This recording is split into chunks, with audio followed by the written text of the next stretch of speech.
that our Binu Prasad Chitala sir, and I'd like to unmute our Binu sir. Yes, sir, I have unmuted you, sir. You can unmute from your side. Okay, thank you, ma'am. And once again, very good evening, Pratiksha Kumari ma'am, and speaker, expert, and participants from different parts of the world.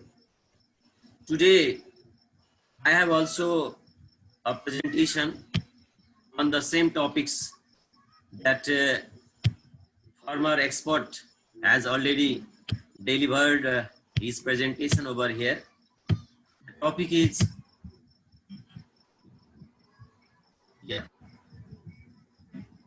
the topic is, my presentation is the same one as we have heard before, developing an outline in a research paper. I once again thank Pratiksha Kumari and Eduksha family to provide me this opportunity to share my ideas in front of the different participants. Actually, before going to my presentation, I like to tell something about the outline. Actually, what is the outline in a research paper? Outline is a general description or a plan showing the essential features of something, but it is not in detail. It is in short and structural form. An outline is a helpful guide in organizing our paper. Outline always gives the structure to our work and to show the relationship and hierarchies with our content. Actually, it is a formal system used to develop a framework of thinking about what should be the organization and eventual concept of our paper. It helps to predict the overall structure and flow the paper. Let's go to my first slide. Yeah. Now, what is the outline in a research paper?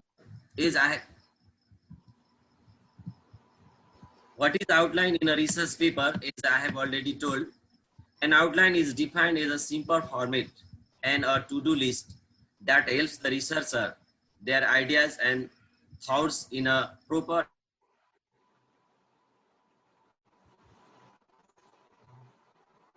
It is just like the blueprint of building on which the structure is made according to the format. Without following the outline, research paper is meaningless, and the process of outline is done after the research is completed. It is both science and art. I imagine outline as a science because it has some system, it has some rules and regulation that the researchers have to strictly follow this. And it is an art because it makes our research paper very beautiful.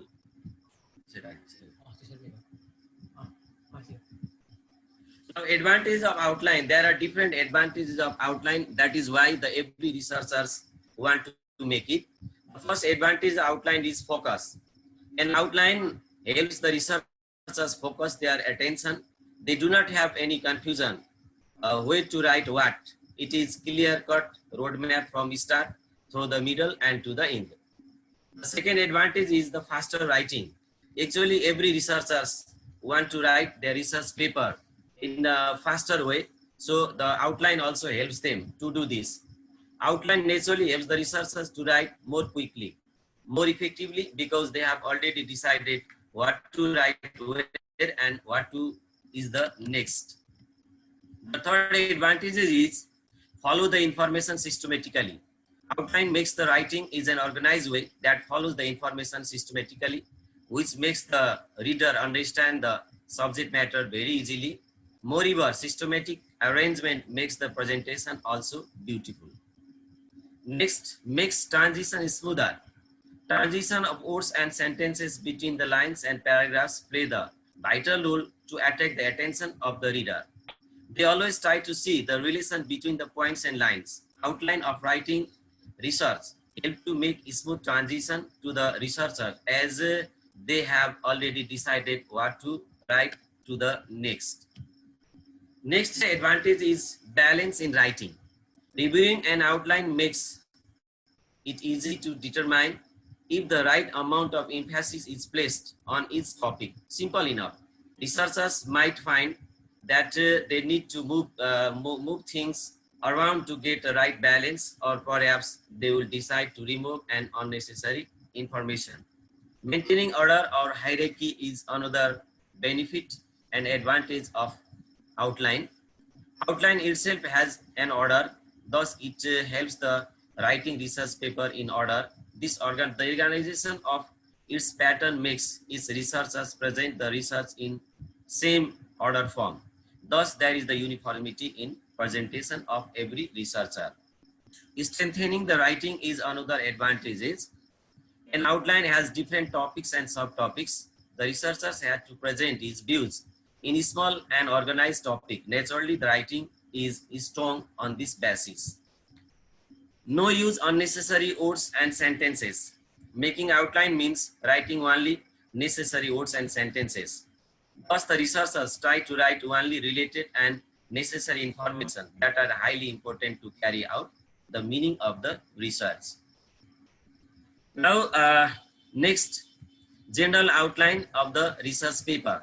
There are different format and different topics in a research paper that are strictly taken as an outline, and some of the outline in a research paper I have mentioned over here. Actually, these are the generalized and common outlines that every researcher has to give attention on it, like title and affiliation, abstract and keywords, introduction, literature review, methodology, result and discussion, conclusion, appendices and references. These are the general outlines of every research paper.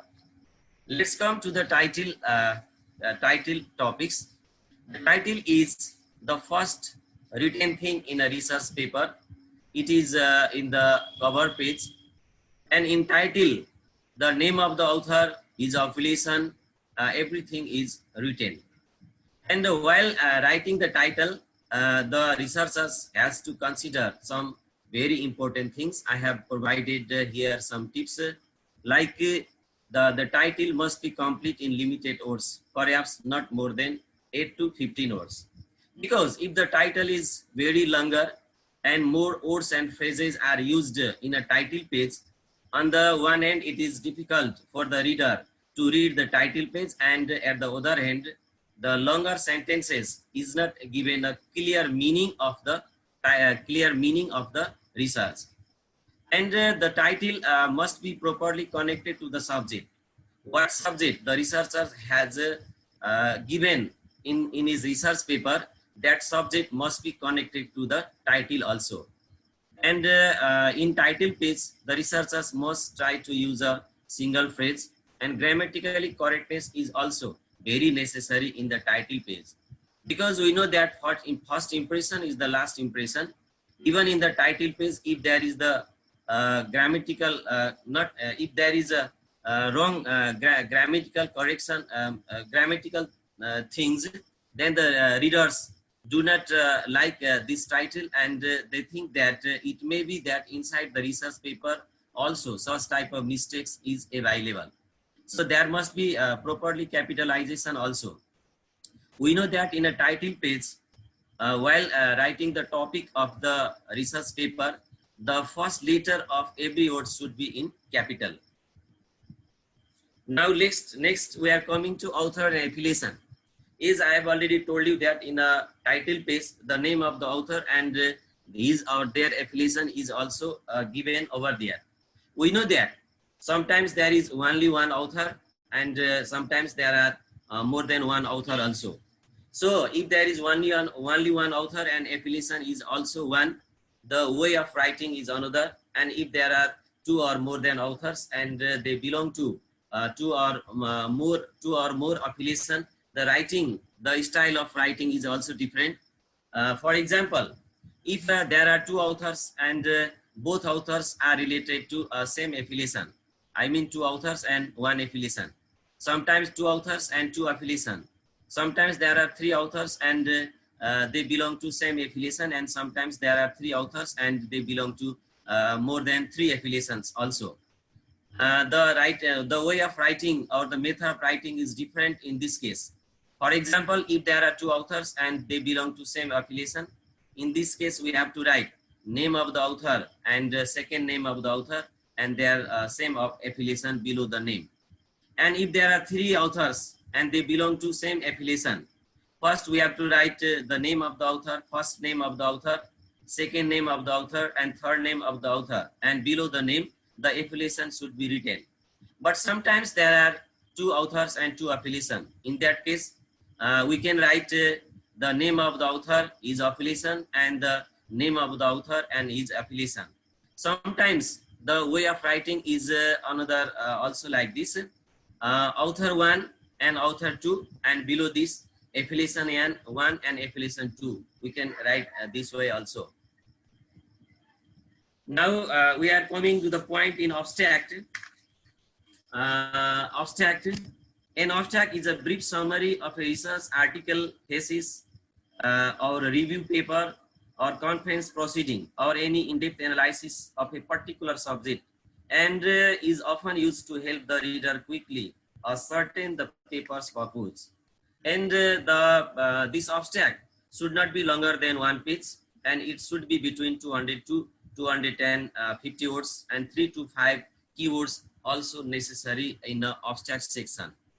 I have given some tips here to write the abstracts. For example, prepare your abstract only after completing your research. Collect remarkable points from the introduction, methodology, and finding and conclusion sections. Arrange all the collected main points from all sections systematically. Follow the sequence. I mean, the main ideas you have collected from introduction, the main idea from methods, the main idea from result and discussion, and main idea from the conclusion. Your collected main ideas should be in a sequential way, in a order. First, the main idea from the introduction, then the main idea from the methods, then the main idea from the result and discussion, and the main idea from conclusion. You have to write in a abstract section. Never add and new and unnecessary information in your abstract section, because I have already said that the abstract should not be longer. And revise the abstract once or twice. While completing writing the abstract, you have to revise once or twice, because there may be some mistakes, and if you revise it, you can correct the abstract very easily. After you are completely confirmed that your abstract is quite right, then you can get your feedback from your friends, from your seniors, and from your supervisor also. And remember one thing, abstract is just like a mirror. Whenever we stand in front of the mirror, we see our face. In the same way, the abstract should reflect the research writing in your paper. That must be reflected in abstract in a short period of time. Then chapter 1 is the introduction chapter. An introduction is the first paragraph of a written research paper, or the first thing you say in an oral presentation, or the first thing people see, hear, or experience about your project. The introduction gives the reader the beginning of the piece of thread, so they can follow it. So introduction, how to write the introduction, I have given some tips here. In abstract introduction section, brief background and information of your topics should be written. You have to show the gaps of the study. You should write the sentence in active voice.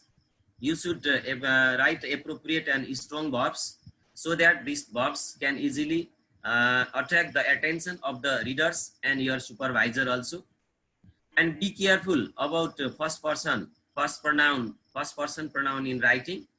And in generally, we should not write first person pronoun like I or we, because the person who is delivered the introduction, writing introduction in his research paper, is himself is a researcher. So you have so he has to write the introduction section using third person pronoun like he or they, like this. Then in introduction section, you have to organize your ideas, simple to complex form, past to present form, and known to unknown form. There are some other topics that are included in introduction section. They are background of the study, statement of the problem, objectives of the study, research question, rationale of the study, importances of the study, hypothesis, delimitation, and definition of the terms. These are the general topics that are included in the introduction section. But when we read the different research paper, we do not find all these points and all these sub headings in every research paper, because it depends on the nature and objectives of the research paper. In some research paper, all these points are included, and in some research paper, among these points, only some points are included. This depends upon nature and objectives of the research paper. Now, chapter 2, it is a literature review chapter. Actually, a literature review is a comprehensive summary of the previous research on a topic. The literature review surveys scholarly articles, books, and other sources relevant to a particular area of research. The review should enumerate, describe, summarize, objectively evaluate, and clearly this previous research paper. Okay, it is some of us, actually the new researchers, they have found some difficulties and problem while writing the research paper. I have reorganized some of the points and some of the tips that makes every new researchers and scholars easy to write a literature review. While you are writing a literature review, at first you have to collect the journals, research papers, and needed documents according to your need from different places, from the library, from your campus, or from your institution, from your supervisor, from the market, and from your friends. You can collect these documents. I am not mentioning the number of the documents because it depends upon the nature and the objective of the research paper. Sometimes 10 research journals or research paper or books and are enough, and sometimes we have to collect more than 50 or more than 20 research paper. After collecting these materials, then you should not keep this on the table or below your pillow. You have to at least read all the collected research materials, and you have to make a small summary, short summary of all these collected papers. In your summary, you can write serial number, paper title, name of the author, year of the publication, methodology used in this research paper, and their strength and weakness. These are the points you have to write. You have to make a summary in a diary or in a paper. That will be needed for you later for the work of literature review. Then try to find out the gap of the knowledge. Yes, when you read these research papers or journals, and in which topics you are going to have a research, then you try to find the gap of the knowledge between your collected research paper and the research paper where you are going to do. Now, next step, you have to write the literature review. Yes, I have already told you, we have already collected some points, and you have already made a summary from the collected journals and the research paper. Then it is the turn of writing the review. In writing the review, you must consider that the literature review should not be very longer. It should be completed within 3rd to 4th paragraph. In the first paragraph, you have to write background of the topic. In the second paragraph, you have to write a description of other categories and methods used in such journals and the research paper. In 3rd and 4th paragraph, you have to write categories and studies related to your research. Then we come to the chapter 3, that is the methodology. Actually, methodology is the specific procedure or techniques used to identify, select, process, and analyze information about a topic. In a research paper, the methodology section allows the reader to critically evaluate the study overall validity and reliability. Actually, methodology is the description of the past works, what you have done while writing the research paper. And it has also some subtopics like research design. You have to mention the research design in your methodology. There are different types of research design like quantitative research design, qualitative research design, mixed research design, experimental research design, and so on. Which research design you have chosen and you have used, you have to mention in the methodology section. And population and size, population sampling and method, types of data, data collection method, tools for data collection and analysis of data. These are the things you have to include in methodology section.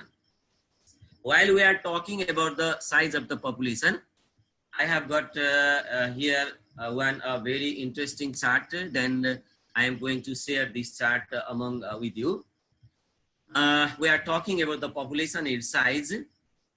Who do you want to generalize to? That is your theoretical population. What population can you get access to? That is your study population. And how can you get access to them? That is your sampling frame. And who is in your study? That is your sample. I think this chart makes you clear about the population size. And while you are talking about the population sample, we can use probability random sample also. In probability random sampling, there are 4 categories: simple random sampling, systematic random sampling, stratified random sampling, and cluster sample. In the same way, non-probability sampling, this non-probability sampling is also divided into 4 categories and 4 types: convincing sampling, quota sampling, judgment sampling, and snowball sampling. Now let's come to the point: methods of primary data collection. Is we have already mentioned the types of data in the methodology. Actually, there are 2 types of data that every researchers have to use. One is the primary data, and the second is the secondary data. Primary data means the data collected by the researchers himself is the primary data. And to collect the primary data, these following tools can be used, like observation, interview, questionnaire, and schedules. In the same way, to collect the secondary data, the researchers can use these tips, these points. They can get these data from various places and various parts. For example, various publication of the central and state government, various publication of foreign governments and institutions, technical and trade journals, book, magazine, and newspapers, report and publications of universities and institutions, census report prepared by research scholars. Researchers must ensure the reliability, suitability, adequacy, and of secondary data. Then we come to chapter 4. This is the result and discussion section. And this result and discussion section also categorized into 2 parts, 2 forms. One is result section and the second one is discussion section. In result section, you have to write what you find in your research. Your finding must be reflected. You should not write here the weakness and strengthen. You should not comment yourself, and you should write what you find. Actually, what you find, that should be kept in the result section, like tables, graphs, percentage, figures. That are the things, and that are the points you have to include in the result section. Actually, key outcomes of your study, it should be kept in the result section. A statistical analysis that represent the significance, that also should be kept in the result section. A virtual visual presentation of your data using figures, tables, and graphs whenever possible, that also included in the result section. And you must remember, you try to present the result according to the order of your objectives. We have already discussed in the introduction section. Objective is also one sub-point of the introduction that must be clear while you are discussing about the result in the result section. Now we come to in the discussion section. Actually, the discussion section therefore needs to review your finding in the context of the literature and the existing knowledge about the subject. You also need to demonstrate that you understand the limitation of your research and the implication of your findings for policy and practice. And there are some tips also right in the discussion section. Address the problem related to your introduction. Review your finding in the context of supporting literature and existing knowledge. Critically analyze your result. Include future research direction in your discussion. Avoid repeating information given in the introduction. Derive conclusion unless the journal requires it to be in the discourse section. Now, yes, I have already told you that there is the little confusion between result and discussion. Actually, these two topics are not same. These are the difference. So I have got one sharing, and I want to share this among all the researchers and the participants, the difference between result and discussion. It is the result versus discussion. Actually, in the result section, you should include experimental data, but not the interpretation. But in the discussion section, you can explain any surprising, unexpected, inclusive results also. In a result section, you can incorporate statistical analysis where applicable, but in the discussion section, list all the major findings of your study. In the result section, you should follow sequential organization when the presenting data, but in the discussion section, you have to interpret and explain the findings effectively. In the result section, you can include text, figures, and tables, but in the discussion section, you can mention invitation, if any. Then in a result section, you should avoid speculation, but in the discussion section, you have to relate to what others have done. So these are the difference between result and discussion section. Now chapter 5, it is the conclusion section. Actually, conclusion is intended to help the reader understand why your research should matter to them after they have finished reading the paper. A conclusion is not merely a summary of your points or the restatement of research problem, but a synthesis of key points. And there are some tips also to write a conclusion of your research paper. The main tips are: you restate your research topic, you restate the thesis, you summarize the main points, you state the significance of the result, and you conclude your thoughts. Now we are in appendix part. Actually, appendix part also very important in a research. It play a vital role. Appendix is the place, or appendix in appendix, the researchers have to keep the tables, the graphs, the photos, or other summaries that cannot be included in the research paper or very difficult to include over there. For example, the researchers can include here text or paragraph, graphs or chart, examples with image, photographs and illustration, drawing, diagrams and maps, links to website, list of the suggested reading that should be included in appendix sector. Now we are in the reference part. Actually, reference part is the place where the author can indicate how many journals or how many books he has used, he has read for the purpose of completing the research and for the purpose of literature review. That should be included in the reference section. I can say the researcher must be honest to write the reference in this reference section. And there are different ways and there are different format of writing references, but I have just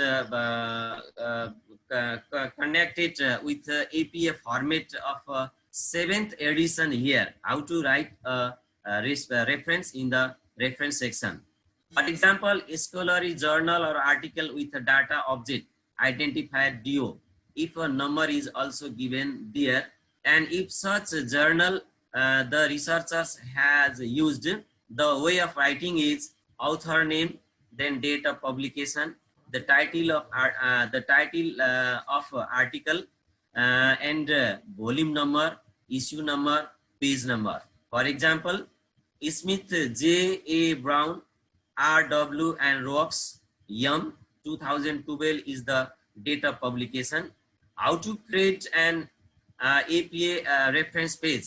This is the title of the article, and this 22 is written here. This is the volume number, and 6372, this is the page number, and inside the cost 1 is written, this is the issue number. In the same way, if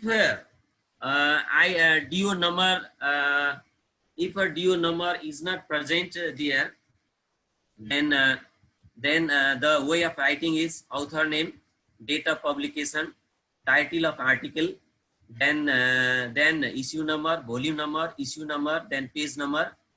This should be included over there. For example, Smith J. Brown, RW and ROX YUM 2012. How to create an APA reference page. This is the name of the article, and 22. This is the volume number. 1 is the issue number. 63 to 72. This is the page number, and retrieved from this website is also given here. Then if a website is consulted by the author, if website is consulted and get some ideas and some paragraph or some line is abstracted from there, in this case, the reference is writing in this way. Name of the author, date of publication, title of the document, and retrieved from, then the site of website address here. For example, Smith J.A. Brown, RG and ROX YUM 2012, how to create an APA reference page, retrieved from the address of website. In the same way, if the researchers has consulted the book, the way of writing references in this case is author name, date of publication, title of book, then location and publisher. For example, Smith J.A. Brown, RW and ROX YUM 2015, mastering APA style, format references, citation New York. This is the name of a place, and Cambridge University, it is the publisher. In the same way, if the chapters in a book is consulted or abstract consulted or abstracted from there, the way of writing is author name, year of publication, title chapter, then page number, page of the chapter, then location. For example, Smith J. Brown, RW and ROX YUM 2012, APA format in M. White and S. Williams, mastering APA style, format references and citation, 23 to 38, New York and Cambridge University Press. And if the researchers has quoted some ideas from any film, the way of writing reference in that case is producer's name and director's name and date of publication and title of the motion picture, then country of origin and studio or distributor. The example is Gaius B. Hoyle, T. producer, and Howard R. director, 2001. It is the date of publication. A Beautiful Mind motion picture. United States is the place, and Universal Pictures is the distributor or studio. Now, next come some important points making the outline of a research paper. That is the tenses. Actually, which tense is used in which chapter, it is also very different to know to every researchers, because tense also plays the vital role in the research paper. Actually, chapter 1 is the introduction chapter, so combination of present and past tense should be used in chapter 1. However, chapter 2 is the literature review. It should be the past tense, since they are those previous works and that have been concluded. Or should we use present tense in the literature review, because the truth have become the truth. Result have become the truth. In chapter 3, we have to use past tense. In chapter 4, combination of present tense and past tense can be used. But in chapter 5, present tense is used. Now, factors to be considered while making outline in a research paper. I have collected some more important information to the researchers while considering making the outline in a research paper. These tips are: use the past tense while referring to the research process. Use the full spelling when using the acronym or synonyms for the first time. Write numbers less than 10 and even fraction in the full spelling. For example, you should not write 7, but you have to write SEVEN 7. Mention numbers more than 10 in a digit within the sentence. For example, there is 18, then you can write 1 at 18. But if it was below than 10, then you have to write it in a alphabet, not in number. For complex statistical formula, mention only the conclusion, not necessary to write the formula, but what is the conclusion of your research paper, that should be included there. The size of the paper should be 1.5 into 11 inch, and the weight should be 13 to 16 pound, leaving 1.5 inch margin in all sides. Do not put half quotes at the end, because if you put half quotes in the end, it is difficult to read and get the meaning of the sentences and paragraphs. You always remember there should be double space in typing. Put direct quotation of 40 words or less in inverted comma. But if these words are more than 40, then do not write in inverted comma. Then you have to include them in a separate paragraph. The quote source page number when quoting direct first. Mention the page number in the upper right of the page. If no digit before decimal, then you have to write 0 before it. For example, you cannot write decimal 8, but you have to write 0.8.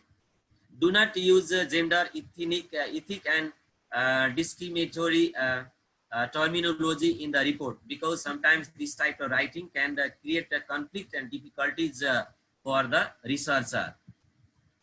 If the material to be thanked is added and analyzed, perhaps the author's last name and the source should be mentioned only in the year of publication. For example, Bhattarai 2070.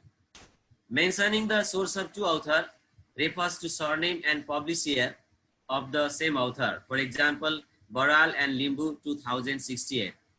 While quoting source of 3 or more authors, write surname first and year last. For example, Baral, Limbu, Maharjan and Basyal 2070.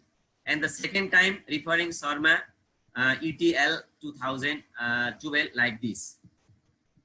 When quoting sources from different authors of the same surname, mention the first letter and surname in the initial name.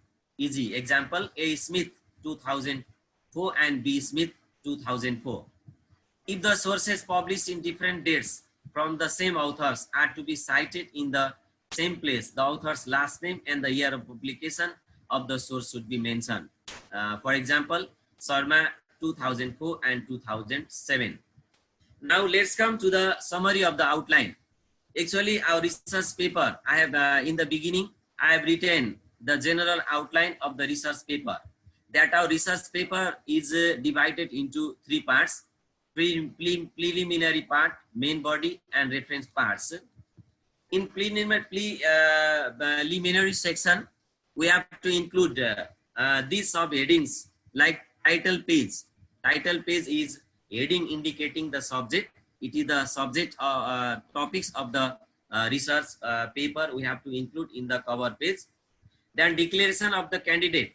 In this section, the researcher has to declare that this research has been done by himself. Honestly, yeah, he has to declare in this section. And next come to the recommendation section. In the recommendation section, if you have your supervisor, then your supervisor has to recommend your research paper for the evaluation. This is only written when there is your supervisor, otherwise it should not be written. And in abstract section, it is the reflection of your research paper. We have already once discussed in our previous topics also. And acknowledgement. In this section, you have your gratitudes or thanks to those who help you during your research paper. that should be strictly done. You should not forget your supervisor and other people who have helped you to complete the whole your research paper. You have to thank them. You have to remember them. This is in the acknowledgement section. Now in the table of contents, this is the list of the major sections you present in your research paper, and you have to write the page number in all heads here. Now next is a list of table.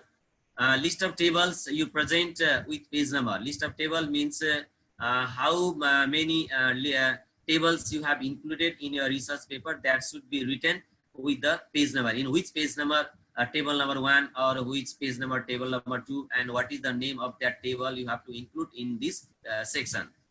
Likewise, the list of the figures, it is same like the list of the tables.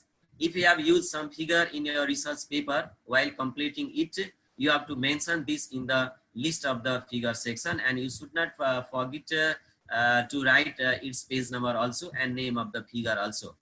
Then abbreviation, it is the full form of the abbreviation you use in the research paper. If you have used the abbreviation in your research paper, your supervisor and other readers also do not understand the full form of the abbreviation you use in the whole your research paper. That should be defined in the abbreviation section.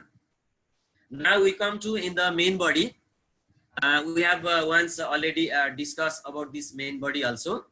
The first heading of the main body is the introduction.